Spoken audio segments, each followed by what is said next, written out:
Dito sa Papa Dudut Stories, ikaw ay hindi nag-iisa.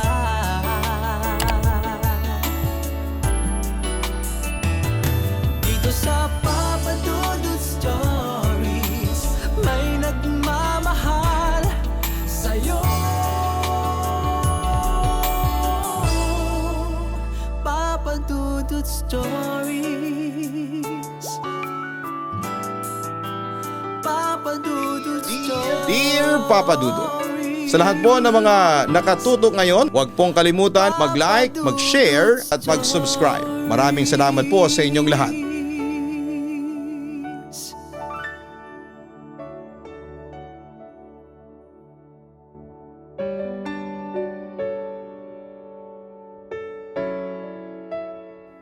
Dear Papa Dudut, kumusta? Ako po si Ronel na nasa edad 64 anyos na sa ngayon at nakatira sa Oriental Mindoro kasama ng aking pamilya. Gusto ko sanang ibahagi sa inyo ang naging karanasan ko kung saan ay masasabi kong hinding-hindi ko makakalimutan. Natatandaan ko pa noon 1974 ay nagkaroon ng pag-aaklas at pag-rebelde noon simula nung pinatupad ang martial law sa Pilipinas ng Pangulong Marcos. Marami ang nag-aklas. Marami din ang umakyat na taga Maynila sa mga bundok upang magplano ng rebelyon. Isa na ako roon na napasama at umanib sa mga rebelde na makaranas ako ng pang-aabuso mula sa mga militar. Napagbintangan kasi noon ang mga magulang ko na kasapi ng mga rebeldeng komunista kahit na hindi naman. Yun pala yung isa sa mga commander ng militar na naka-assign sa lugar namin ay may malaking galit pala sa aming pamilya. Kaya para gumanti ito sa amin sa ginawa niya. Hinuli ang mga magulang ko at kinasuhan ng mga kasalanang hindi nila ginagawa. Hanggang sa tinorture sila ng mga militar noon. Makalipas nga ang isang linggo ay bumalik sa amin sina mama at papa pero pareho na silang malalamig na bangkay. Dahil dito ay sinumpa ko na ipaghihiganti ko ang pagpatay nila sa aking mga magulang. May nag-recruit naman sa akin na maging rebelde noon at tinanggap ko kaagad yon. Nang makakyat ako sa bundok ay nakilala ko si Commander Panyong. Nakilalang matapang kahit na wala na ang kaliwang kamay dahil sa pakikipaglaban niya noong panahon ng mga Hapon. Agad niya akong tinuruang bumaril at self-defense gamit ang iba pang mga armas tulad ng kutsilyo. Kumbaga yung mga natutunan niya noon sa pakikipagyera sa mga Hapon ay itinuro niya noon sa akin. Siguro'y dala na rin sa matapang ako at mabilis ang galaw o reflexes ng aking katawan ay madali kong natutunan ang pakikibaka. Papadudot kung saan-saan kami napuntan na kabundukan hanggang sa napadpad kami sa probinsya ng Masbate. Ang Masbate ay may iba't ibang dialekto. Gaya ng malapit lang ito sa mga probinsya ng Cebu, Iloilo, Antique at iba pa. Iba-iba rin ang kultura lalo na ng mga pamahiin o mga kwentong bayan. Napadpad kami sa bayan ng Milagros, mga 33 kilometro ang layo sa Kapitolyo ng Masbate. Dahil na rin sa agresibong pagtugis sa amin ng mga sundalo, sa bayang yon ay may mga naririnig na kaming mga kwentong bayan na kesyo marami daw mga maligno o aswang na pumapatay ng mga rebelde. Pero dahil mga rebelde kami ay hindi kami naniniwala sa mga kwentong ganon.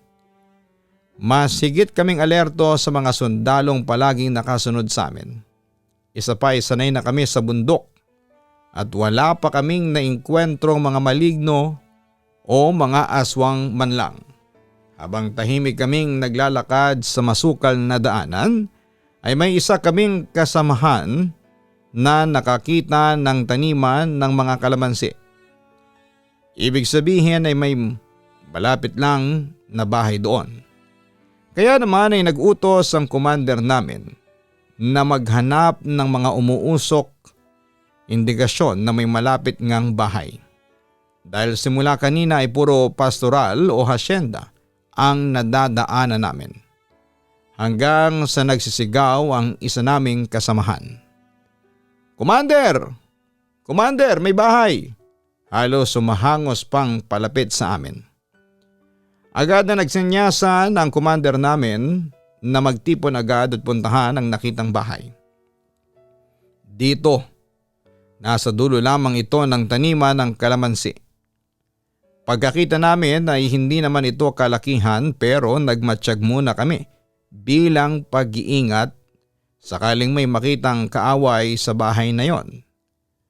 Pero sa awa naman ng Diyos ay wala naman. Nag-iisang matandang lalaki lang na tila nagpapakain ng mga alagang manok. Lumapit muna ang commander namin para kausapin. Hindi man namin naririnig ang pag-uusap nila pero bakas sa mukha ang pagtataka ng commander namin. Hanggang sa tinapik ito ng matanda sa braso. Agad namang sumulyap sa amin si Commander Panyong. Ibig sabihin ay lumapit na kami. Nasa 30 kaming miyembro kasama na ang commander kaya naman ang iba ay hindi na nakapasok sa bahay. Pinakain kami ng kamote ng matanda ngunit nagtataka kaming lahat dahil kada isang kamote ay nilalagyan ng katas ng kalamansi. Bago pa man kami magtanong kung bakit ay nagsalita itong matandang lalaki na ang pangalan ay Mingo. "Pasensya na kayo mga iho. Naninigurado lang ako na hindi ako mapapahamak o ang mga hayop kong alaga rito. Kahapon lang ay halos maubos ang 8 kong alagang baka dahil sa aswang na pumarito sa bahay. Nagpakilala ring rebelde pero nung nilagyan ko ng kalamansi ang pagkain niya ay bigla na lamang tinanggihan ang pagkain na ibinigay ko." Dagdag pa ng matandang Mingo. Naisip ko na kaya siguro ang mga baka na lang ang tinangay o pinatay dahil sa hindi nakuha si tandang Mingo ng sinasabing aswang. Pero hindi pa rin ako naniniwala sa kwento ni tandang Mingo dahil wala pa akong nakikitang aswang sa tanang buhay ko. At dahil nga sa wala namang naniniwala sa matanda ay nagsipagtulog na lamang kami. Ang iba ay naatasang magmatsyag sa labas ng bahay. Subalit etong matanda ay mapilit na siya na lang daw ang magbabantay sa amin. Binulungan pa ako ni commander na bantayan ang matanda. Alam ko sa sarili ko na wala ring tiwala ang commander sa matanda kaya palihim niya akong inutusan. Nasa gilid lamang ako ng pintuan nakapwesto, malamlam lang ang ilaw na nagmumula sa gasera. Alam kong ang iba ay hindi nakakatulog bagamat nakikita kong nakapikit na ang mga mata nila. Sa tansya ko ay mag-aalauna na ng madaling araw yon. Si tandang Mingo ay nasa labas lang ng bahay. Nakita ko na may 3 babasaging basong may lamang tig-iisang kalamansi. Napatawa na lamang ako sapagkat naniniwala pa rin ito na may aswang. Hanggang sa sumapit ang umaga na wala namang nangyari. Tahimik lang ang gabi namin subalit pagsapit ng tanghali ay nagkagulo ang ilan. Nawawala ang 5 naming kasamahan ngunit nagtataka kami dahil ang 5 nawawala ay hindi naman lumabas ng bahay kahit rebelde lamang kami ay tinuruan naman kami ng commander namin na mag-abiso kapag mapapalayo kami sa pulutong. Ang sabi ng iba ay simula umaga ay hindi na nila nasilayan ang mga ito. Sila yung natutulog lamang sa kabilang silid na ipinahiram ng matanda. Paalis na sana kami ng mga oras na yon pero hanggang hindi pa nahahanap ang 5 kasamahan ay maaantalang pag-alis namin sa lugar na yon. Nagagalit na ang commander namin at pinaghahampas niya ang hawak na baril. Ang mga miyembrong unang nadiskubring nawawala na ang 5 kasamahan umaga pa lang. Hanggang sa sumapit na naman ang dilim. Ang sabi ng matanda ay doon na muli kaming magpalipas ng gabi. Naghain ito ng nilagang baka dahil sabi niya ay napilay daw ang isa sa mga baka niya. Nagmistulang piyesta ang gabing yon. Punong-puno ang lamesa ng iba't ibang uri ng luto ng karne. Dahil na rin sa pagod, Sa paghahanap sa mga nawawala ay hindi na namin pinalampas pa ang masasarap na nakahain sa mesa. Samantalang ang commander namin ay hindi man lang tumikim ng kahit na anong pagkain. Siguro ay iniisip pa rin ang mga nawawalang kasamahan namin. Sa bagay ay hindi ko rin siya masisisi sapagkat ang 5 ito ay ang pundasyon ng grupo. Ang isa rito ay ang batikan sa pag-iispiya sa mga kalaban at ang isa naman ay ang tinatawag naming komunikado. Batikan sa lahat ng aspeto ng komunikasyon. Halos maduwal na ako sa pagkain sa pagkakabusog pero hindi ko maintindihan na bakit ayaw ko pa rin tantanan ang pagkain. Iniisip ko dahil baka sa gutom lamang ako o talagang masarap lang ang pagkakaluto ng matanda. Pero ang isa kong ipinagtataka ay bakit wala man lang inilabas na kalamansi ang matanda at ni wala man lang mga babasaging bagay sa lamesa. Puro mga pinaglumaang gamit na gawa sa manipis na metal ang naroroon. Ngayon ko lang napansin na ang iba pa nga ay kalawangin na. Siguro'y dala ng gutom lang kaya natakam ako kaagad. Tatang, pahingi nga po ng kalamansi ninyong pangtanggal lang ng lansa. Ang sabi pa ng isa kong kasamahan. Sinabi naman ng matanda na naubusan na siya ng kalamansi at kukuha pa roon sa taniman. Hindi na nag-abala pa ang kasamahan kong nanghihingi. Nakita kong mabigat ang hakbang ng commander namin papunta sa pwesto namin at may dala-dala itong kalamansi.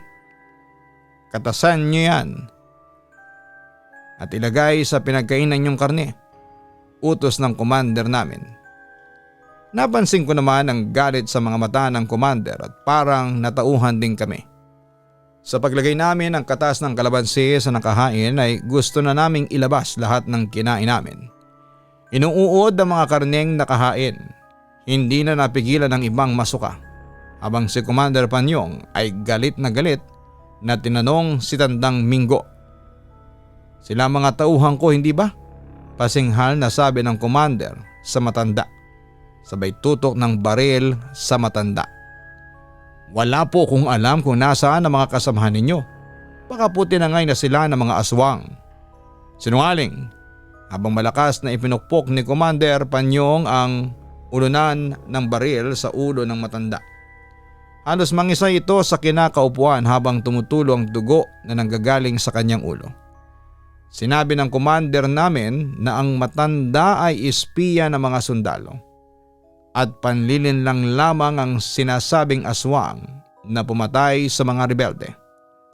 Ang matanda ang pumatay sa mga kasamahan namin pero hindi pa tukoy kung paanong klaseng pagpatay ang ginawa na kahit isa sa amin ay hindi man lang nakaramdam ng pagdududa agad-agad.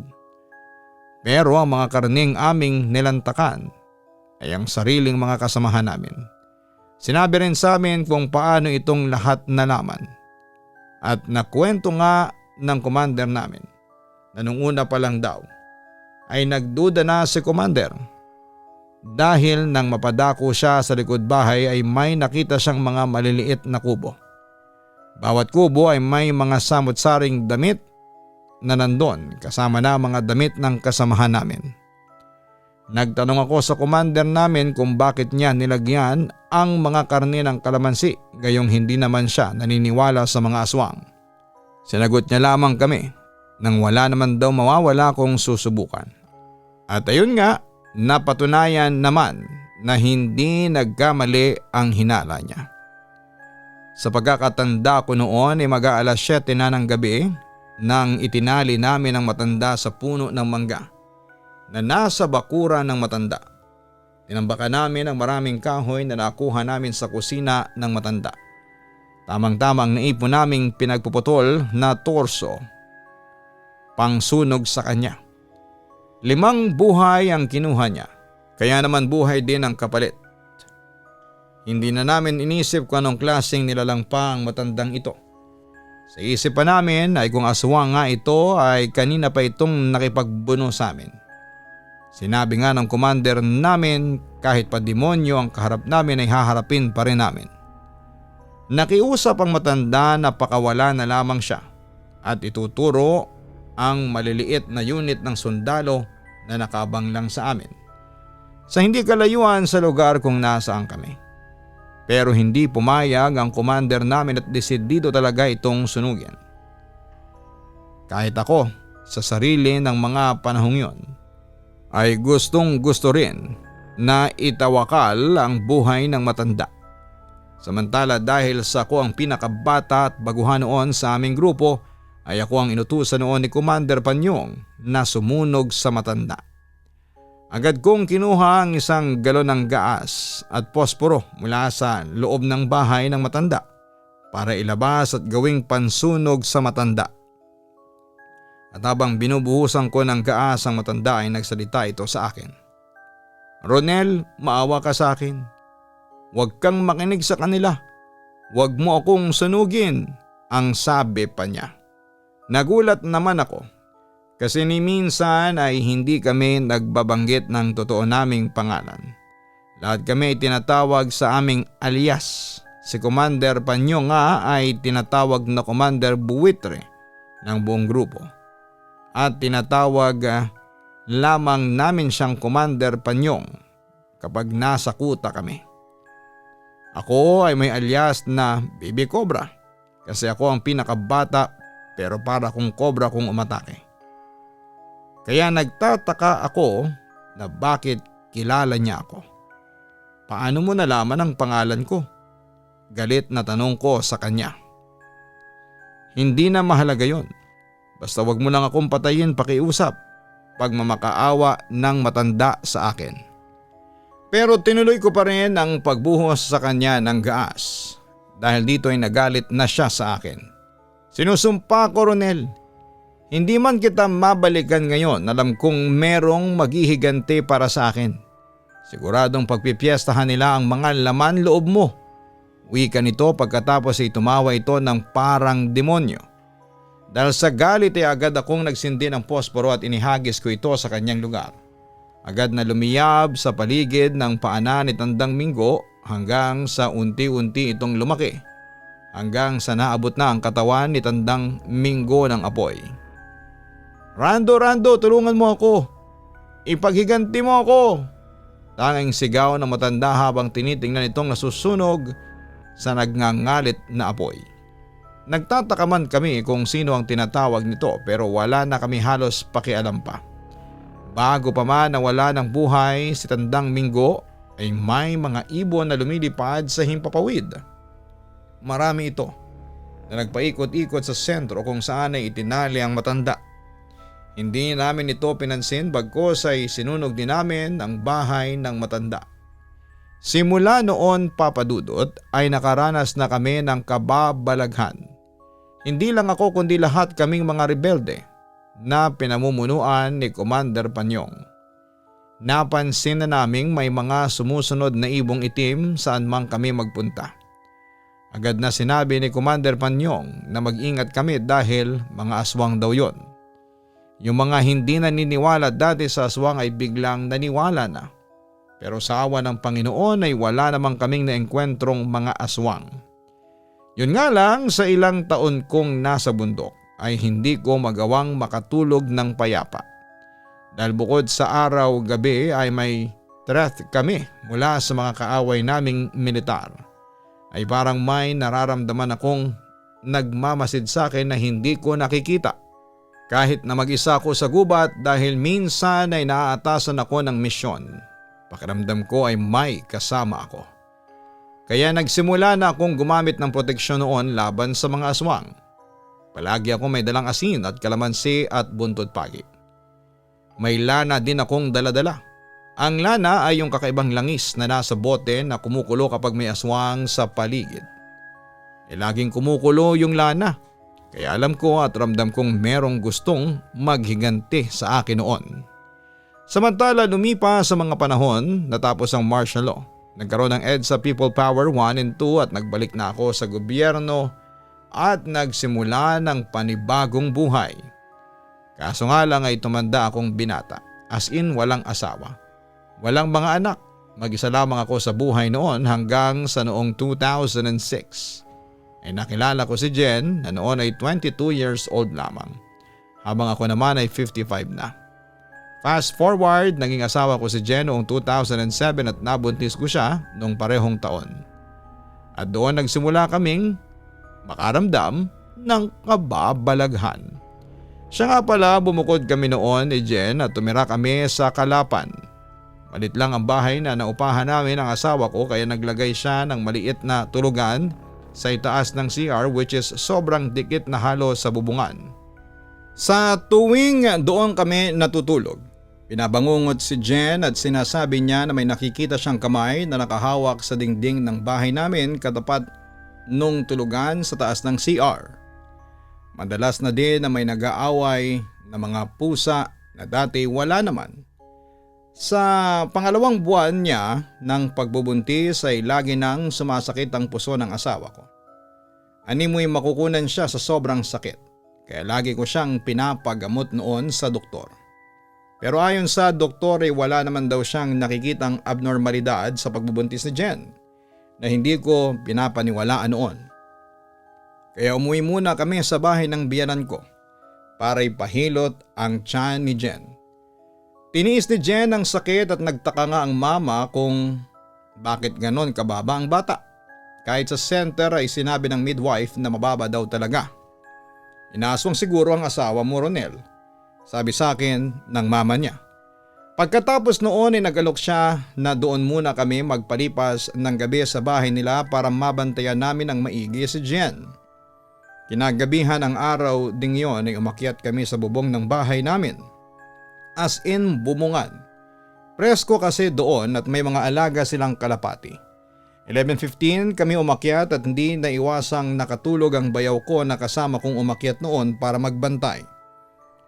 Umakyat din ang biyanan ko para ibigay yung 2 pagkain na empanada.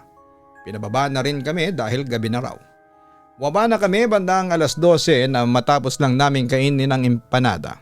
Yung mismong bubong ay ini-slide lang at wala nang ibang harang. Naganda na kaming matulog nang biglang may tumalon sa bubungan namin. Binaliwala namin ito dahil na rin sa antok pero dahil nasisilaw ang asawa ko sa liwanag ng bumbilya. Inarangan niya ito ng damit. Jen, balutan mo ng itim na damit ang tiyan mo. Bigla kong utos noon sa asawa ko. Sumunod naman kaagad si Jen at nakakuha siya ng damit na bagong laba at ipinatong niya ito sa damit niya. Mamaya ang kaunti nakaidlip na ako. Pero papadudot. Wala pa yatang 10 minuto ay nagising ako sa sigaw ng asawa ko na takot na takot. Ano nangyari, Jen? Bakit ka sumisigaw? Tanong ko. Hindi kumibo si Jen pero may tinuturo siya.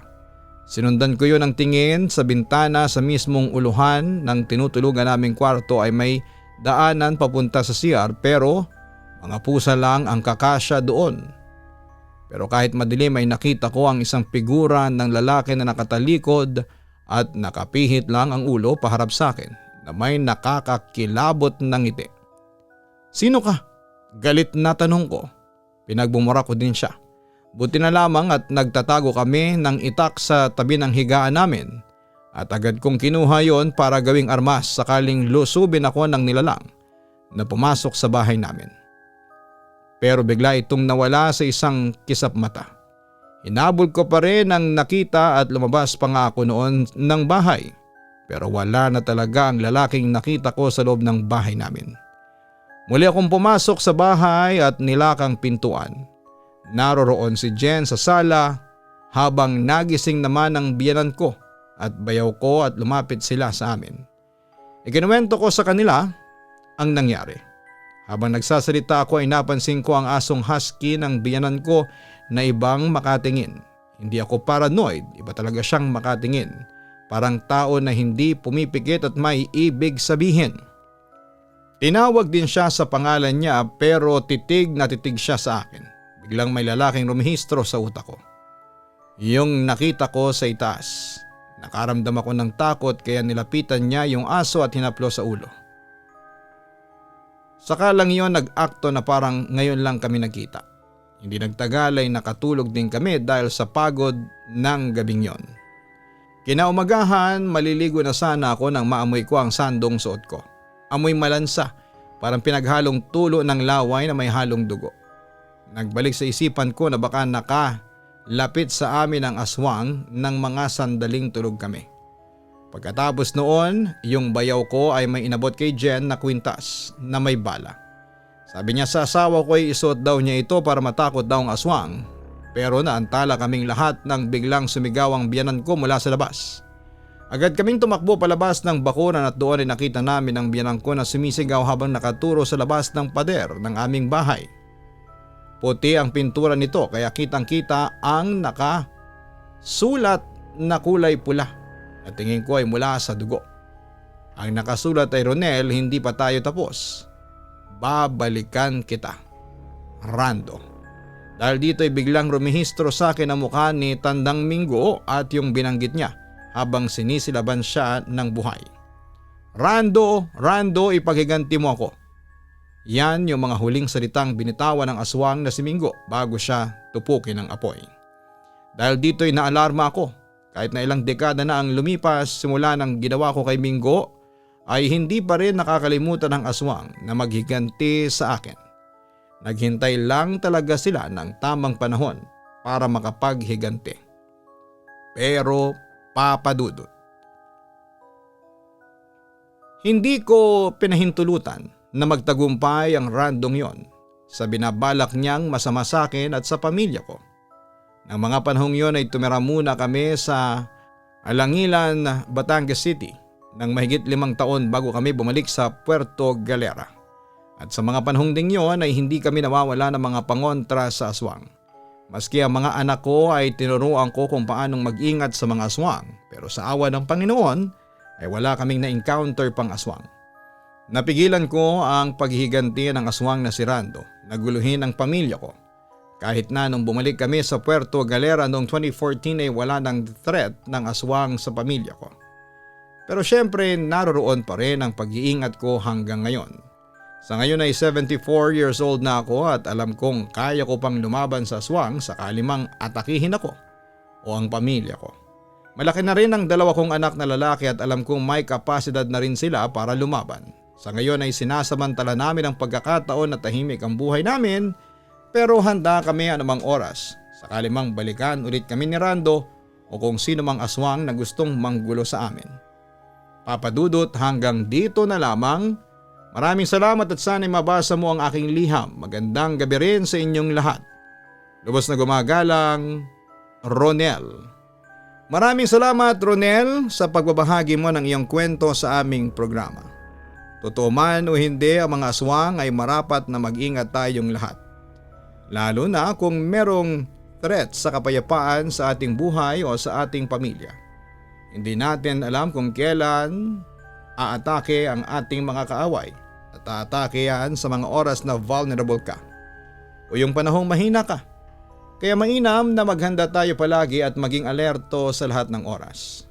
Huwag mo ring ipakita na mahina ka o natatakot ka dahil lalong lalakas ang loob ng iyong kaaway na atakihin ka.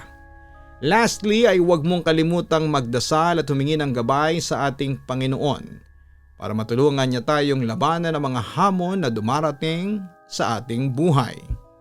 Paalala pong muli, bawal pong mag-re-upload ng ating mga narration na kesyo papalitan ng video pero yung boses ko ang napapakinggan, bawal po yun. Maraming salamat po.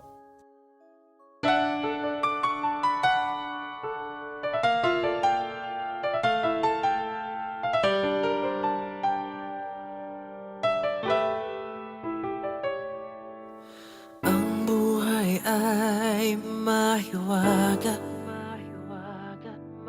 laging may lungkot at saya. Sa Papa Dudut Stories, laging may karamay ka.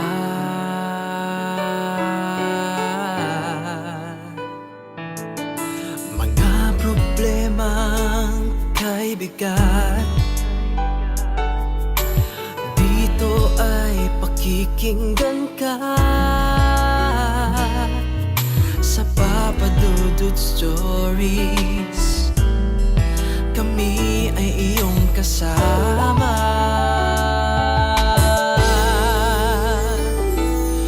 Dito sa Papa Dudut Stories, ikaw ay hindi nag-iisa.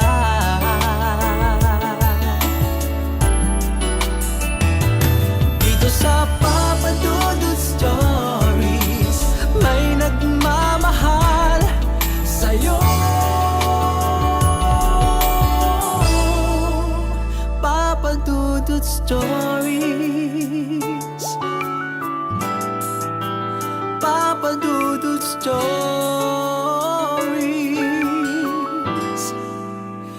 Papa Dudut Stories.